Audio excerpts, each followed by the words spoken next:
तो आज मैं आपके साथ रेस्टोरेंट से भी कई गुना बेहतर और कई गुना मज़ेदार एक बहुत ही ज़बरदस्ती मटन ग्रेवी की रेसिपी शेयर कर रही हूँ। क्रीमी पेपर मटन ग्रेवी आज हम बनाएंगे और इस ग्रेवी को बनाने के बाद आपको बिल्कुल ऐसे लगेगा कि जैसे आपने इसको अभी-अभी किसी बहुत ही अच्छे और महंगे रेस्टोरेंट से ऑर्डर किया है। अस्सलाम वालेकुम, मैं हूँ Sadia Uzair. Welcome back to Sadia Uzair's kitchen. Video को लाइक, शेयर और मेरे यूट्यूब चैनल को सब्सक्राइब भी ज़रूर कीजिएगा क्योंकि आपको मिलेंगी मेरे चैनल पर इस तरह की बहुत सारी मज़े-मज़े की नई-नई क्रिएटिव और ऑथेंटिक रेसिपीज़। बिस्मिल्लाहिर्रहमानिर्रहीम। तो इस मज़ेदार सी रेसिपी को बनाने के लिए यहाँ पर मैंने एक पैन को चूल्हे पर रख दिया है। मटन है इसलिए पैन में पकने में इसको थोड़ा-सा ज़्यादा टाइम लगेगा। अगर आप जल्दी कुकिंग करना चाहते हैं तो फिर आप प्रेशर कुकर का भी इस्तेमाल कर सकते हैं। पैन में सबसे पहले शामिल करेंगे 1/3 कप ऑयल। यहाँ पर मैंने इसमें वैसे देसी घी ऐड किया है, लेकिन आप चाहें तो आप ऑयल या जो भी घी इस्तेमाल करते हैं आप वो ले सकते हैं। अब सबसे पहले हमने इसमें कुछ साबित मिसालों को फ्राई करना है, जिसमें है 1 चाय का चम्मच साबित ज़ीरा, 1 काली बड़ी इलायची, 3 हरी इलायची, आधा चाय का चम्मच साबित काली मिर्च, 5 से 6 लौंग और 2 छोटे साइज़ के दालचीनी के टुकड़े। बस यहाँ पर हमने इनको हल्का-सा ही फ्राई करना है, सिर्फ़ 1 आधे मिनट के लिए, ताकि घी में इन सारे साबित मिसालों का अच्छा-सा अरोमा और फ्लेवर निकल आए। और फिर इसमें हम शामिल करेंगे एक बड़े साइज़ का प्याज़, इस तरह से स्लाइसेस में काट कर ऐड कर दें या रफली चॉप करके ऐड कर दें। ये बड़े साइज़ का प्याज़ है क्योंकि प्याज़ की वजह से ही इसकी अच्छी-सी ग्रेवी बनेगी और अगर हम इस प्याज़ को वेट में मेजर करें तो इसका वेट तकरीबन 150 ग्राम है। अब प्याज शामिल करने के बाद इनको भी हम थोड़ा-सा फ्राई करेंगे। यहाँ पर हमें क्योंकि क्रीमी सी मटन ग्रेवी बनानी है, जिसका कलर हम थोड़ा-सा व्हाइट सा रखेंगे, तो इसलिए प्याज को हम सिर्फ़ इतना ही फ्राई करेंगे जब तक कि इसका कच्चापन ख़त्म हो जाए। फ्राई करके इस पर हमें कलर वग़ैरह नहीं आने देना, वरना फिर जो आपकी मटन ग्रेवी तैयार होगी, उसका कलर भी थोड़ा-सा डार्क हो जाएगा। तो जब प्याज इस तरह से अच्छी तरह से फ्राई हो जाएँगे, इनका कच्चापन ख़त्म हो जाएगा, फिर इसमें हम शामिल करेंगे 1 खाने का चम्मच भर के अदरक-लहसुन का पेस्ट। और सेम प्याज की तरह इसको भी हमने सिर्फ इतना सा ही फ्राई करना है जब तक कि अदरक लहसुन का जो पेस्ट है इसका कच्चापन खत्म हो जाए या इसकी रॉ स्मेल खत्म हो जाए। तो देखिए प्याज अदरक लहसुन अच्छी तरह से फ्राई हो गई हैं, लेकिन इनके ऊपर कलर बिल्कुल भी नहीं आया। तो बस इस पॉइंट पर हम इसमें शामिल कर देंगे मटन। मटन शामिल करने के बाद एक बार फ़ौरन से इसको मिक्स कर देंगे ताकि प्याज वगैरह के ऊपर कलर ना आए।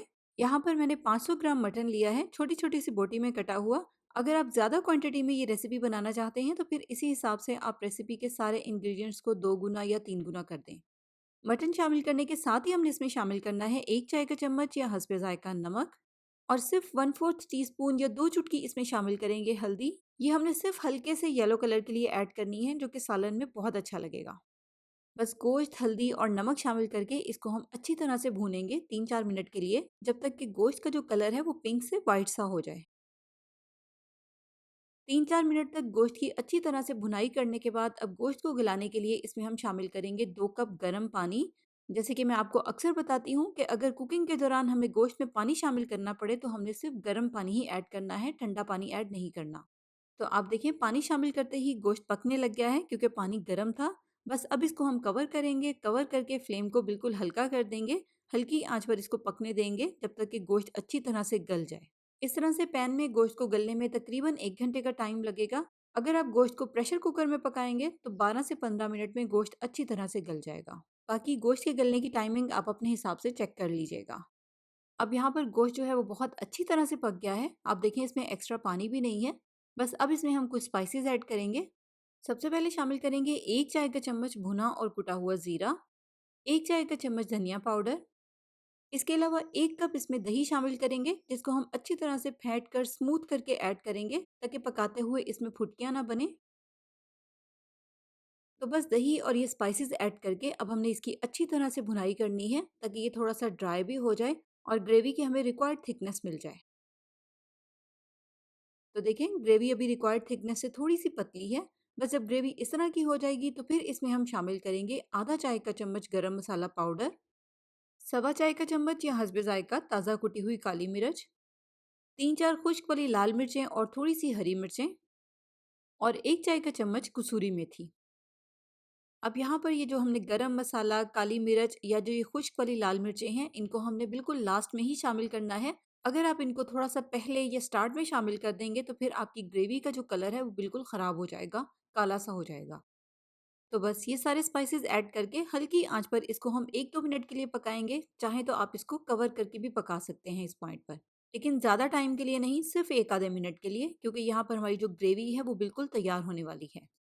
और अब यहाँ पर आप ग्रेवी की थिकनेस भी नोट कर लें, ये बिल्कुल परफेक्ट ग्रेवी है।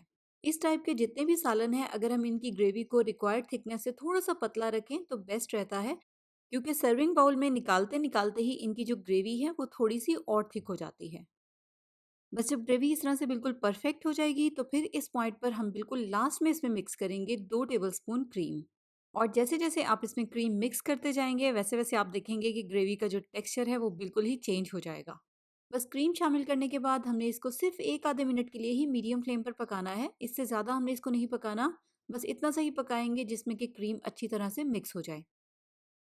क्रीम अच्छी तरह से मिक्स हो जाएगी तो फिर बिल्कुल लास्ट में हम इसमें मिक्स करेंगे थोड़ा-सा बारीक कटा हुआ हरा धनिया। और लीजिए, यहाँ पर हमारी मज़ेदार सी क्रीमी पेपर मटन ग्रेवी जो है वो बिल्कुल तैयार है सर्व होने के लिए। फाइनली यहाँ पर आप इसकी जो थिकनेस है, इसकी ग्रेवी की थिकनेस है वो नोट कर लें। ये देखें, बिल्कुल परफेक्ट थिकनेस है ग्रेवी की, इससे ज़्यादा आप इसको बिल्कुल भी मत ड्राई कीजिएगा।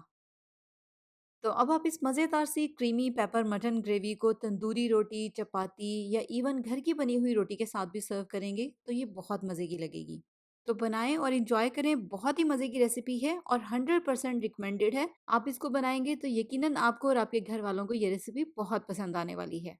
तो अब इस तरह की डिफरेंट टाइप की रेसिपीज़ आप मेरे यूट्यूब चैनल पर देख सकते हैं। बस उसके लिए आप मेरे यूट्यूब चैनल का लाज़मी विज़िट करें। नई रेसिपीज़ के लिए चैनल को सब्सक्राइब करके नोटिफ़िकेशंस भी ज़रूर ऑन कर लें।